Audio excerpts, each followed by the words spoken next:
Hello S3, welcome to our next set of literacy lessons focused on speeches, and this time we're looking at speech writing. There's going to be 3 parts to this project, and then at the end of it you'll be asked to write your own speech. Just as a reminder though of speeches that we have looked at, so we looked at the Emma Watson he for she speech, we looked at the John Franklin Stevens speech, we looked at the Emma Gonzalez speech and Oprah Winfrey speech. But there are loads more out there, and I think the really important thing for you is to get inspired. So there's a great website called speakola.com. It's not the only website out there, but it has loads of speeches on there for you to look at. And it's quite interesting to see the different speeches that come out every year. So it's maybe worth just taking some time, pausing the video and just having a look at even more speeches, get really inspired by certain people. But what makes a great speech? Well, there isn't really a complete answer. What I want you to do right now is pause the video, and depending on how you're doing it, you might want to have a class discussion where you think about what makes a great speech. Or if you're working on your own, just have some notes. What do you think from all the speeches you've watched or listened to or read so far, what makes a great speech? I was thinking about this myself, and I've just come up with a few, but this is absolutely not an exhaustive list at all, okay? So I was thinking of a clear message, really focused on your target audience, lots of persuasive techniques. The passion of the speech deliverer has to come out really well. Great speeches to me are quite personable. I kind of want to get to know the person. And also they're really reasonable. They don't come across as particularly combative unless there's a particular reason, like there's something that's really, really shocking has happened. So I want you to think about what makes a great speech to you, and maybe you've got some of them that are on this list here, or maybe you've got a much better, bigger list, and that's great, and I'm sure there'll be loads of different ways in which you can share your list with others and come up with a really extensive sort of checklist, as you will, of what could make a great speech. However, there are a few things that we need to consider first. 3 main things: your topic, how you're going to plan it, and how you're going to write it. And that's what today's lesson is going to be focused on then, is your topic. Now, you might be given a particular theme to look at. I'm going to keep this fairly generic. I've left some pictures here of some quite recent campaigns and social movements that you might want to think about. But what I would say to you, when you're trying to think of a speech to write, think about these few questions. What upsets you? What do you want to change? And if you're completely happy, what are you proud of? What do you want to celebrate? Maybe there's an issue that you want to shed light on. In other words, what would you campaign for? So again, depending on how you're doing this lesson, if you're working on your own, you might want to take a good probably half an hour to think about what sort of topic would you want to do a speech on. Or if you're given a theme, or if you're in a class and you're having that discussion, then you could talk about it with your teacher or your peers. So take the time, speak to others where you can, note down some ideas, go on the internet, look up different social movements or different campaigns that might get you thinking. Or maybe there's a local issue that you really feel quite strongly about, okay? But I always like to start with kind of a phrase that my mum always used to use, or still does, I suppose. She always goes, that rips my knitting. So something that really bugs you. And usually when you start off at that point, then you can start thinking about things that you maybe want to change and want to write a speech about. So pause the video and just take some time to focus on your topic.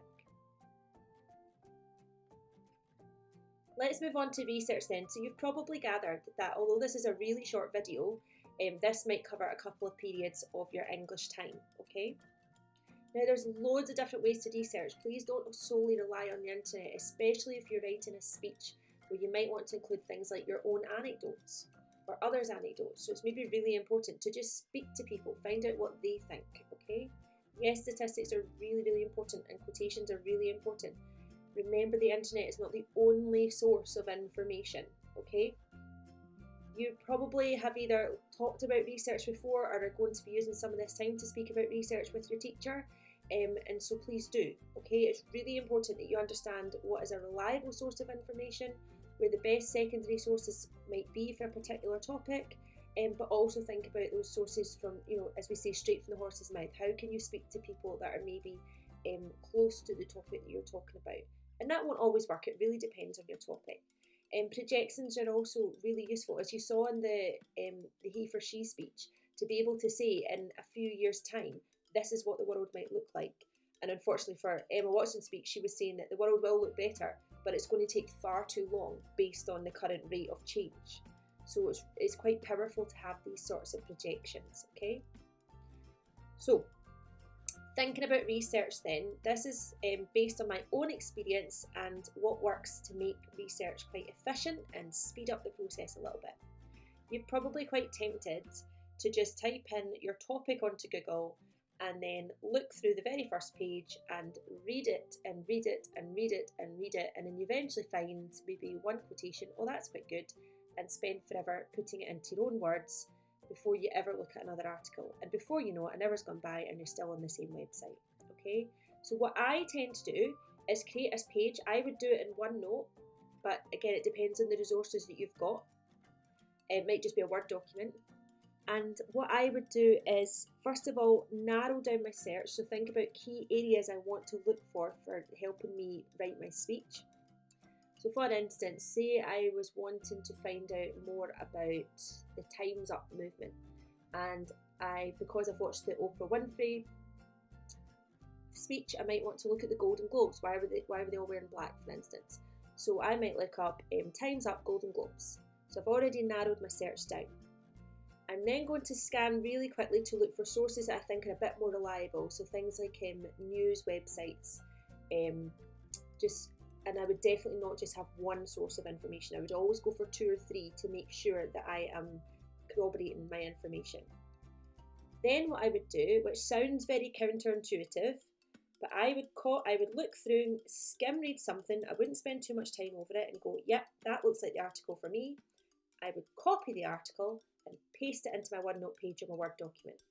But I would also always copy the URL, paste it in, and I would always type as well the date that I accessed my information. It's really important that I do that, because although when you're saying your speech, you're not going to acknowledge your sources necessarily, you would do in your written speech, and I want to be able to say when I saw that information in that website.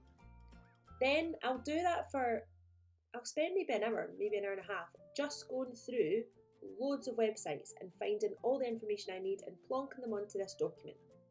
Once I've done that, that's when I go back to the document only. I stop looking at the internet, I stop reading books, I stop watching documentaries, and I look at my document and I get my highlighter tool out and I highlight the important information. So I start to scan for specific maybe statistics or quotations that I might want to use. And it's at that point that I might annotate my work if I can, or just make notes on a separate bit of paper if that's easier. And that's where I'll start putting the key bits of information into my own words. Although I would always acknowledge if it was someone else's information.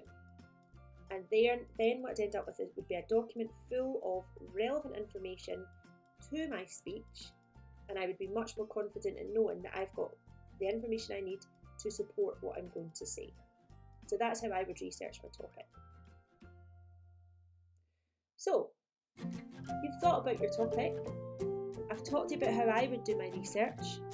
Now it's up to you. Go and research your topic. Now this might take some time and you need to negotiate with your teacher how long that should take.